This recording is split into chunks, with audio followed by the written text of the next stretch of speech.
Hey guys, welcome back. This is mentoring and team building. We are on week 6. Last week, we defined what it meant to be a team, the difference between the golf team and the basketball team, and Lencioni's definition of a team as a small group of individuals who are pursuing a shared goal. We talked about some team dynamics. The discussion board was great when it talked about conflict and uh, embracing different viewpoints and where we fall on the conflict continuum. We highlighted several elements of team building and the power of vulnerability. It was awesome to read your comments about vulnerability and what you think about it and where you want to improve. So well done. So this week we're going to focus on diversity in leadership, gender, culture, and age. You know, this could be an entire course. Diversity is a huge topic, especially culture and age diversity. And then you throw gender in the mix, and it gets very complicated. So today, it's going to be a short video. I will only keep you for 10 minutes ish. We can only skip a rock on a broad concept, and so but I hope you enjoy the readings. We've included some videos.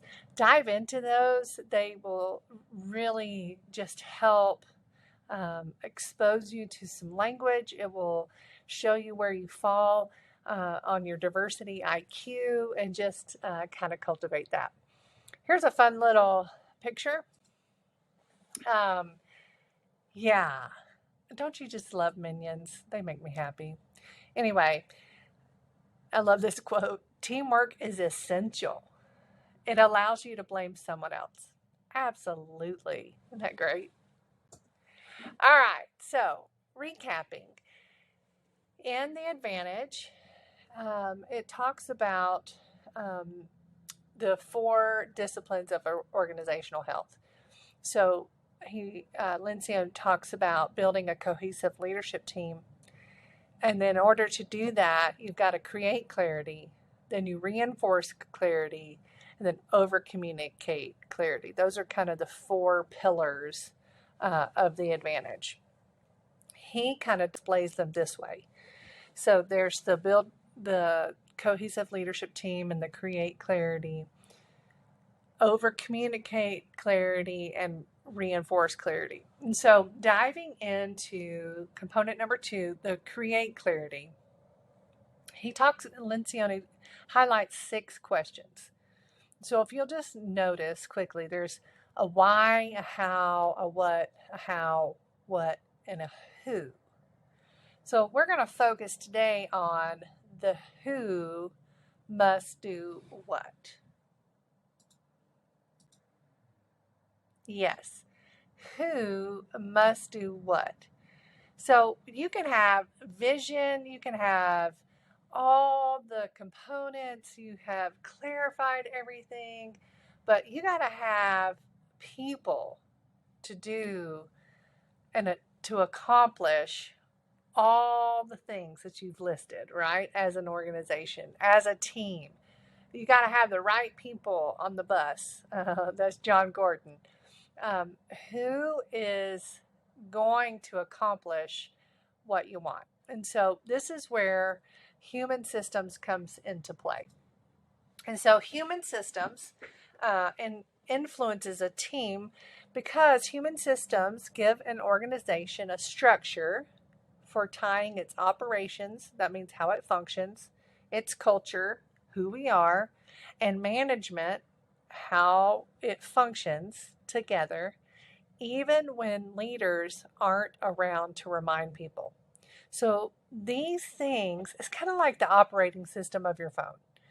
You know, there's a lot of things going on in the background of your phone if you're not paying attention. And even when you're not on your phone, sometimes there's operating systems that are happening that are going on and you don't even know. Well, similarly, organizations have a lot of things going on, even when the leaders aren't there. Operations, this is how we do things, the culture, this is who we are, this is all of those structures are going on behind the scenes. And so human systems are huge when it comes to teams. And so I've kind of created this diagram a little bit just to kind of help frame what it is I'm trying to communicate. So in discipline number 4, where it's talking about human systems in organizations, it goes back to the who in discipline number 2 about people. And so if you look on the right side of the graph, the diversity, IQ, the implicit bias, social awareness, people. Just think the right side of the chart, people, age, culture, gender. All of this influences discipline number 4 of the human systems in organizations. Your recruiting, the hiring, who you hire, how you interview them, how you train them through their orientation process, their performance reviews, whether they get a raise, whether they are motivated, or they get rewarded for going above and beyond, firing people. The people element cannot be addressed in isolation. Diversity, implicit bias, who we are, our awareness of social cues, all of that, what we think about people's age, what we think about where they're from, what we think about their gender matters as the humans who work with people in these organizations. And so diversity in leadership is complex because not only do you have the systems running of how to work with people all the way from recruiting them for the job to firing them.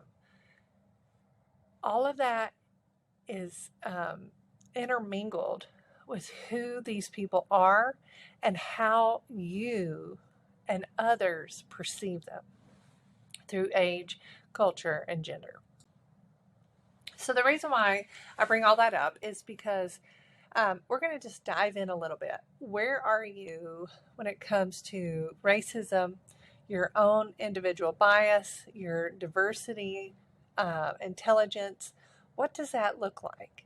And so you're going to watch a couple of short videos. There's 4 of them, but most of them are less than 2.5 minutes. So they're quick. The diversity IQ, improving your diversity intelligence, is a little bit longer, but the 3 PBS ones are short, but they're powerful. They kind of teach you some quick truths, and so you're going to just kind of watch those. You're going to highlight 3 insights that you gained, and then create a question for your classmates to answer.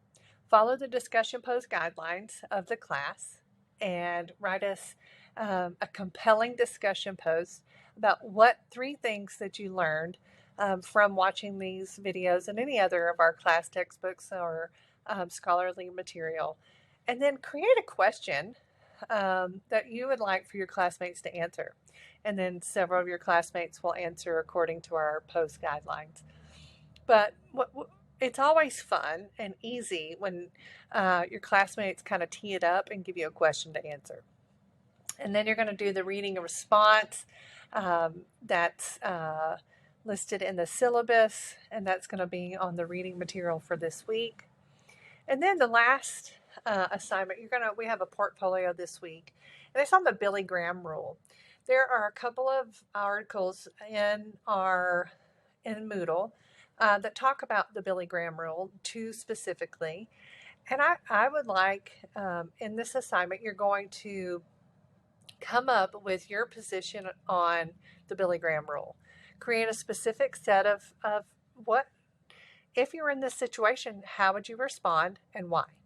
And what is your guiding principles? What guides your decision making when you are maintaining integrity in these mixed relationships?